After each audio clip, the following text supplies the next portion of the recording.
Good morning. It's 9 a.m. on Tuesday, and today I want to talk about this thing that just keeps coming up in my mind, and it's really weird, and I don't think it's very popular, but I'm just going to share it anyway, and then share some of the things about it that I like. Okay, so the assertion is um, personalization over standardization.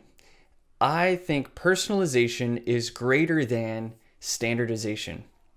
And what I mean here is that I think one of the reasons why we have a battle between web and native is it's a similar battle of um, built-ins and standardization. So having a set of like robust and good enough components versus what the web tends to offer, which is some minimal components, but like a highly configurable and customizable space.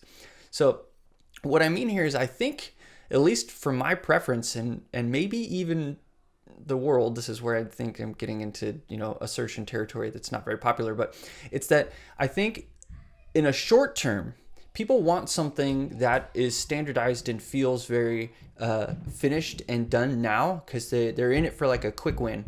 But then over time, what happens is the human brain in you starts to be unhappy and needs something custom and needs something bespoke and needs to feel special. And that's when you go in and you break away from the main component. You throw away your abstractions and whatever standards you were using, and you go into bespoke land and you start building something that's very personal. Because personal things to you as a human, well, you connect with them easier. So what I'm getting at is, okay, so if we have this claim, which is personalization over standardization, I am almost in the opinion that I could say that if you think about like a tabs component, I don't think the web necessarily needs a standardized tab component. I think that we have created hundreds of types of tabs components on the web. And while we might complain about that, like, it's so hard to find tabs, I don't know where to go to get tabs, or why would I pick this tab component or that one? We got them in all the frameworks. It's because I think we like that personalization. We like the ability to go find the tabs that are meaningful to us. Whereas on native, you have one tabs. You can go get some other custom components or kind of like work that way, but that's just not necessarily the same thing. You're sort of strongly encouraged in the native land to stick with the components that are there. That's the whole reason that you're there, likely, is the superpowers that those give you. Then on the web, where they don't really give you those powers, but they do give you this like completely customizable, loose world where like things feel very personal. Okay, so then here's how that changes what people make. The web, you can visit any URL and get any wild experience. And I think that's exciting. I think that is the web's biggest value proposition, is the fact that it wasn't standardized so rigidly and so strongly that it's now the same. Right? There's no conformity happening on the web. There is in like some communities and some, like marketing pages is starting to look the same, but I think that's also just because people like to consume content that way. So we're just orienting it towards consumption. But again, what I mean here is that the power of the web is in the fact that it's customizable. It's almost the only way to do the web, which means nothing on the web ever looks the same, which means everything that people make is bespoke, which means it's always exciting. And I think that that's where the power of personalization comes in here, is that by leaning into the side of complete customization, almost no rules, you end up creating a community that feels unfettered and free, and where the consumers feel free and that they can go anywhere, and that there's this sort of like limitless possibility to the URL.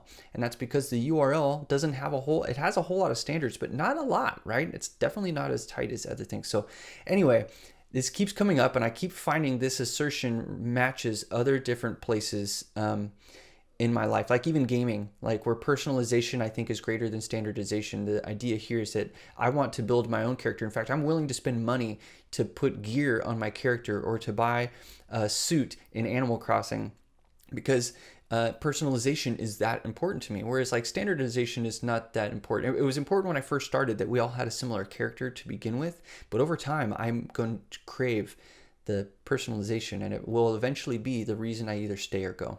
So anyway, I just think that this is kind of an interesting kind of thought process, right? Because sometimes we spend a lot of time on abstraction. We spend a lot of time on standardizing things and making protocols and trying to establish like some new standard, like even like it's design tokens or something like that. And I think while those are good goals, I think we will always be in an inner battle with ourselves about personalization and being able to break out of the box. Like as often as we're like, no, put things in the box, then we can move faster. And then you realize that everyone's taken them out of the box. You have to think about, maybe people like taking things out of the box. Maybe that's actually what they want in the long run. So in the short term, they're asking for a standard tabs component. But I think in the long run, the fact that we don't have one is making everybody create something unique and special, and it's keeping the community alive. So I hope you enjoyed these weird thoughts about personalization and standardization. I am on the CSS working group. I think that standards are important, and I will continue to work on standards, but I will also continue to balance the way that my brain wants to be able to customize and personalize. So thanks for watching this video, and I hope the quality got better, and yeah, I'll see you in the next video. Thanks, y'all. Take care.